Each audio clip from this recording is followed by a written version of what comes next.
बिहार में एनडीए की 202 सीटों वाली प्रचंड जीत के बाद जैसे जैसे आंकड़े सामने आ रहे हैं, उसकी समीक्षा बेहद दिलचस्प बनती जा रही है। बिहार चुनाव के नतीजों को बारीकी से देखा जाए तो 2020 और 2025 में सीटों के अलावा हार जीत के मार्जिन में बड़ा उलटफेर हुआ है। खास तौर पर वो 31 विधानसभा जहां सीएम योगी ने रैलियां की। अगर उन विधानसभा में हार जीत के नतीजों और आंकड़ों पर गौर करें तो तस्वीर खासी रोचक दिखती है। क्या ये कहा जा सकता है कि यूपी के मुख्यमंत्री योगी आदित्यनाथ ने बिहार के बहाने 2025 में ही यूपी का 2027 वाला होमवर्क पूरा कर लिया है। यूपी के मुख्यमंत्री योगी आदित्यनाथ ने बिहार की 31 विधानसभाओं में धुआंधार रैलियां की। योगी के भाषण और संबोधन में बुलडोजर एक्शन और माफियाओं को पस्त करने की बात गूंजती रही। उन बातों पर रैलियों में तालियां बजी तो वहीं ईवीएम में बम्पर वोटिंग भी हुई।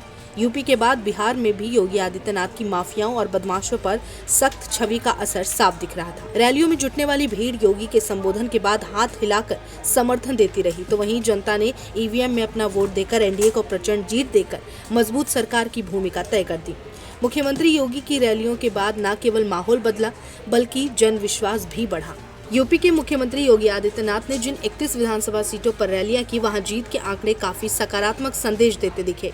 इन 31 सीटों पर 2020 के चुनाव में एनडीए ने 20 और महागठबंधन ने 11 सीटें जीती, लेकिन इस बार इन सभी 31 सीटों पर एनडीए ने 26 सीटों पर विजय हासिल किया। महागठबंधन को सिर्फ 5 ही सीटें मिल सकी। योगी आदित्यनाथ की रैलियों को लेकर लोगों ने ऑन कैमरा और ऑफ रिकॉर्ड ये बात पूरी शिद्दत के साथ स्वीकार की कि कानून व्यवस्था के प्रति उनकी सख्त छवि काफी पसंद की जाती है। इसके अलावा सीएम योगी ने जिस तरह यूपी में माफियाओं को मिट्टी में मिलाया, उसका बड़ा संदेश बिहार समेत देश के कई राज्यों में साफ महसूस किया जा सकता है।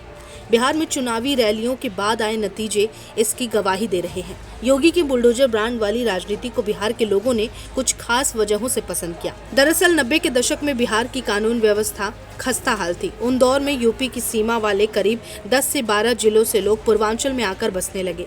बिहार के लोग यूपी के बलिया, गाजीपुर, वाराणसी, आजमगढ़, मऊ और प्रयागराज आकर रहने लगे। इसलिए कहा जा सकता है कि योगी ने जिस तरह बिहार के चुनावी नतीजों के उलटफेर में बड़ी भूमिका निभाई है, उससे 2027 के चुनाव में पूर्वांचल पर असर पड़ने की उम्मीद जगी है।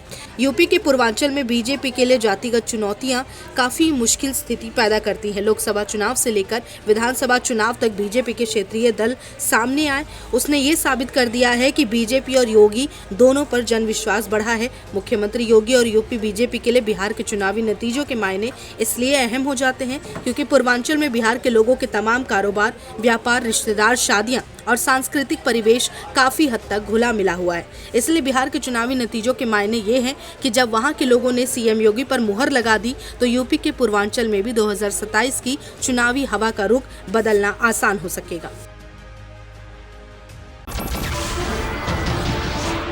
नमस्कार, मैं हूं मानक गुप्ता। अगर आपको हमारा ये वीडियो पसंद आया हो तो इसे लाइक और शेयर जरूर करें और हाँ, हमें सब्सक्राइब और फॉलो करना ना भूलें ताकि आप देश और दुनिया की कोई खबर मिस ना करें। तो जुड़े रहिए हमारे साथ और देखते रहिए News 24।